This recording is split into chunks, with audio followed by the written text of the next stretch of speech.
వచ్చేసి మళ్ళా ఇక్కడ ఏముందంటే ఇప్పుడు అంతా పార్టీ పరిస్థితి ప్రశ్నార్థకంగా మారింది. వాళ్ళ మనుగడనే ప్రశ్నార్థకంగా మారింది కాబట్టి ఏదో రకంగా పోయి ఏదో ఇష్యూ చేయాలి. నిన్న పరిగి పోయి ఆడేదో చేద్దామని చూసిరు, మన పాలమూరుకు వచ్చి ఆడేదో చేద్దామని చూసిరు. రేపు ఇక్కడ గొల్లపల్లి అరే వీడియోలు క్లియర్ కట్గా అంటే సోషల్ మీడియాలో ట్రోల్ అవుతూ ఉంది.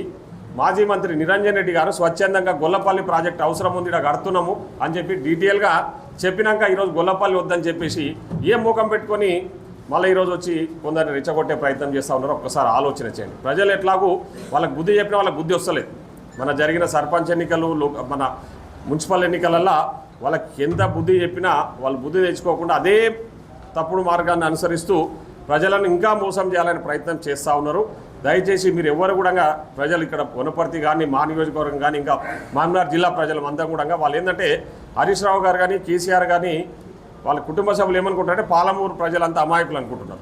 ఒకప్పుడు మేము అమాయకులమే ఉండొచ్చు, కానీ ఇప్పుడు మాకంటూ ఒక నాయకుడు ఉన్నాడు. మా ముఖ్యమంత్రి గారు మా పాలమూరు బిడ్డ, మా పాలమూరు జిల్లాకు సంబంధించి పెద్ద ఎత్తున కృషి చేస్తూ ఉన్నారు. పాలమూరు జిల్లాను ఎట్టి పరిస్థితుల్లో అభివృద్ధి చేసుకుంటా పాలమూరు జిల్లాలో పెండింగ్ ఉన్న ప్రాజెక్టులన్నీ పూర్తి చేస్తామని మా ముఖ్యమంత్రి గారు ఆల్రెడీ చెప్పారు, రివ్యూస్ పెట్టారు. దానికి సంబంధించి నిధుల కేటాయింపు విషయంలో కూడా ముఖ్యమంత్రి గారు చాలా సానుకూలంగా ఉన్నారు. కాబట్టి ప్రజలకు అవసరమైన ప్రాజెక్టులు ఏవైనా సరే వాళ్ళ ప్రజాభిప్రాయం ప్రకారం చేస్తాం తప్ప వాళ్ళలాగా వాళ్ళే ఇంజనీర్లని వాళ్ళే మేధావులని చెప్పేసి అడ్డగోలుగా ప్రజాధనాన్ని దుర్వినియోగం చేసే పనులు మేము చేయము. ఇది మాది ఫామ్ హౌస్ ప్రభుత్వం కాదు, మాది ప్రజా ప్రభుత్వం. మా ముఖ్యమంత్రి ఫామ్ హౌస్ ముఖ్యమంత్రి కాదు, ప్రజల కోసం పనిచేస్తున్న ముఖ్యమంత్రి ఇక్కడ ఉన్నాడు. మేమందరం పనిచేయడానికి పనిచేస్తున్నాం వాళ్ళం ఉన్నాం. కాబట్టి దయచేసి ఏంటంటే ఏం పని లేని వాళ్ళు ఏం చేస్తారంటే అట్లాంటి పనులు చేస్తుంటారు, తప్పుడుగా ప్రజల్ని మొబ్బపెట్టే ప్రయత్నం చేస్తుంటారు. కాబట్టి ఏదో హైకోర్టు అనుమతి ఇచ్చిందని ఇప్పుడేదో సోషల్ మీడియాలో వస్తూ ఉంది.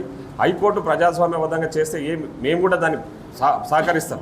కానీ ఈరోజు రేపు వస్తున్న అంశం ఏంది, ఏదో ఒక రకంగా ప్రజలకు తప్పుదోవ పట్టించాలి, ఏదో రకంగా. ఎందుకంటే మంచి పేరు వస్తుంది, ఈరోజు ముఖ్యమంత్రి గారికి మంచి పేరు వస్తుంది, మంత్రులకు మంచి పేరు వస్తుంది, ఎమ్మెల్యేలు మంచిగా పనిచేస్తున్నారు. కాబట్టి ఏదో రకంగా ప్రజలను ఇబ్బంది పెట్టాలి, ప్రజలను మళ్ళీ రకంగా తప్పుదోవ పట్టించే ప్రయత్నం చేయాలనే ఆలోచన తప్ప వాళ్ళకు ప్రజలకు మంచి చేయాలనే ఆలోచన ఎట్టి పరిస్థితుల్లో టీఆర్ఎస్ పార్టీ నాయకులకు లేదు.